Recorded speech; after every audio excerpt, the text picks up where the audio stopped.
He was a good baby, very, very happy. He liked to be around people. He liked to smile a lot. He was, just his look, he was kind of an inquisitive little baby. If you're having a bad day, and if I think about Jeremiah, it just makes me smile. When Jeremiah was born, they said he had a heart murmur. But I guess a lot of babies have that when they're first born as well. But his wasn't going away. And they told us he had this pulmonary stenosis of the arteries. And he started having what's called gastrointestinal reflux. They recommended that he have a feeding tube put in. After the surgery, everything was fine, but a few hours later, basically he had had a heart attack.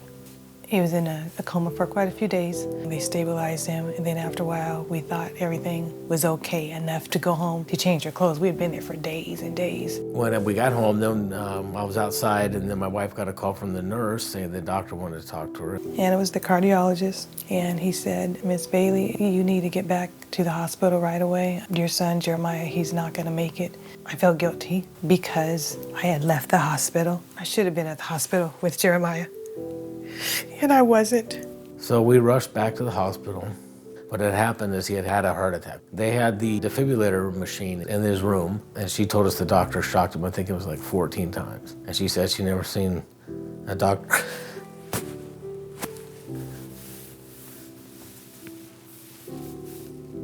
She said she never seen a doctor do that to a baby before. This is why he was apologizing to us, because he didn't know what that was going to do to Jeremiah. Then he said he had to make the decision to give Jeremiah an adult heart medicine that they don't use on babies because they don't know what the dose would be to give him. And he said he knew it was either going to bring Jeremiah back or it was going to kill him. It's probably another week that gone by. He's still in a coma. We just had to watch. At one point, they wanted to put in a particular type of electrodes. And they said that he's probably going to have another heart attack. And this one, he probably will not survive another one. At that moment, I just couldn't take it. I didn't want to talk to anybody. I didn't want to talk to my husband or my sisters or relatives. I walked out, walked into the waiting room. I had nowhere to go but a chair. And I just dropped to my knees.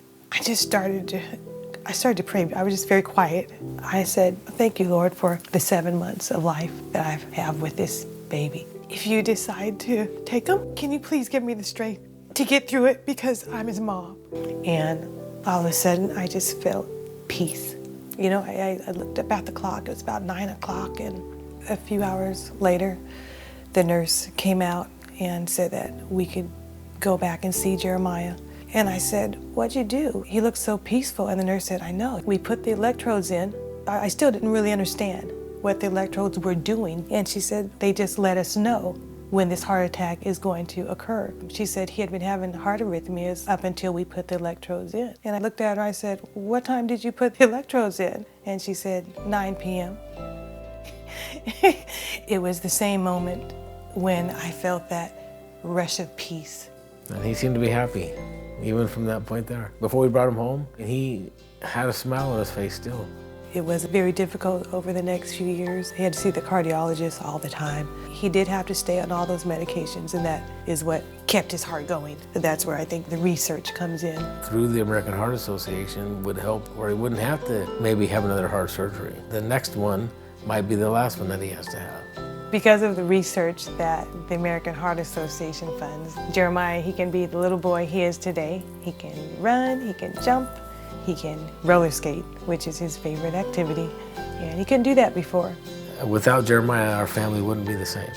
He's a very important role in this family, and if we lost him, it would be a devastating loss for us. In the future, he still might have to go through it. I want him to know that he can get through it because he's just surrounded by love. Like I said, that's his character. It's a good character to have.